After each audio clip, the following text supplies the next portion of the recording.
Willy Wonka, Willy Wonka, the amazing chocolatier. Willy Wonka, Willy Wonka, everybody. Mom, Dad, I found it. The last golden ticket is mine.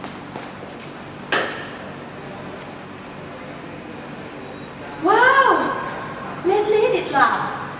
Let's hear exactly what it says. Thank to you, the lucky finder of this golden ticket from Mr. Willy Wonka. I shake you warmly by the hand.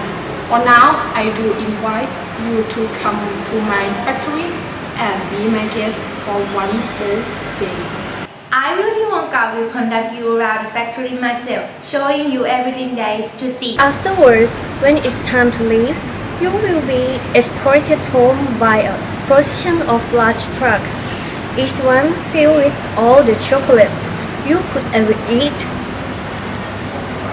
And remember, one of your lucky 5 children will receive an extra prize beyond your wildest imagination. Now, here are your instructions. One of first February, you must come to factory gates at 10 a.m. sharp. You are to be one member of your family to look after you till then. Willy Wonka. 1st of February. But that's tomorrow.